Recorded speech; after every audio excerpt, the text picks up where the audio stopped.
Salut à tous les designers, j'espère que vous allez bien, c'est Jack et aujourd'hui on va voir la création du logo, du brief client jusqu'à sa livraison. C'est parti.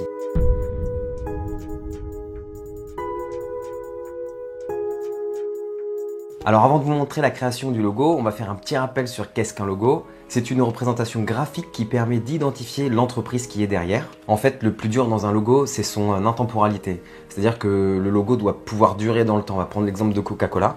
Coca-Cola, le logo n'a pas vraiment changé depuis 100 ans. En fait, c'est à peu près le même. Il rajoute ou supprime 2-3 éléments. Alors c'est parti pour le processus créatif. En premier lieu, il faut étudier le contexte et pour cela, il faut faire un benchmark. Alors qu'est-ce qu'un benchmark? C'est l'étude de la concurrence et de l'environnement et du secteur d'activité dans lequel vous allez créer votre logo. Il faut regarder ce qui fonctionne chez les uns et chez les autres, pouvoir s'inspirer des modèles de communication qui fonctionnent pour pouvoir se positionner sur le marché.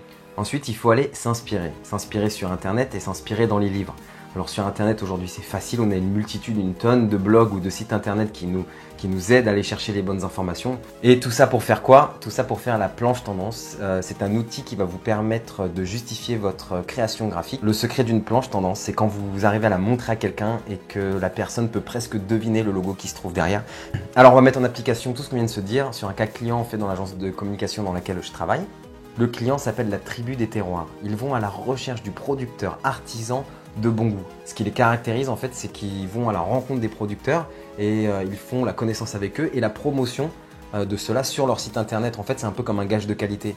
Je suis la tribu des terroirs, je viens de voir parce que tu es un super producteur de pâté et je viens me renseigner sur ton histoire et je vais mettre ton histoire sur mon site internet pour pouvoir vendre ces produits-là aux épiceries fines. Allez, je vous montre la planche tendance en accéléré, en même temps je vous explique un peu les choix que j'ai faits. Étant donné que la tribu des terroirs vend des produits issus de l'agriculture et de la mer, il fallait trouver des images qui correspondent à ces environnements-là, de qualité et de colorimétrie intéressante qui puissent me faire travailler ensuite derrière sur le choix des couleurs. Ensuite, j'ai voulu représenter la qualité des produits par les labels de cire, les cachets qu'on mettait à l'époque sur les enveloppes. Et j'ai voulu représenter la tribu par un tipi, le tipi qui était un peu le symbole de tout ce qui était tribu et famille. Et pour finir, j'ai récupéré les couleurs dominantes de ces photos, je les ai harmonisées et elles me permettront de créer le logo dans le futur.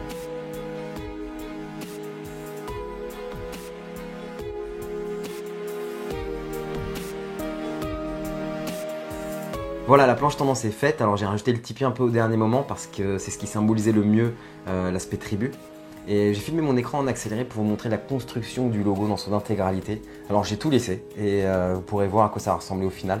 Et bon visionnage et on se revoit tout à l'heure.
Et ben voilà, le logo est terminé. J'espère que j'ai réussi à mettre en avant la terre, la mer, le tipi et essayer de concocter tout ça dans un logotype assez sympa.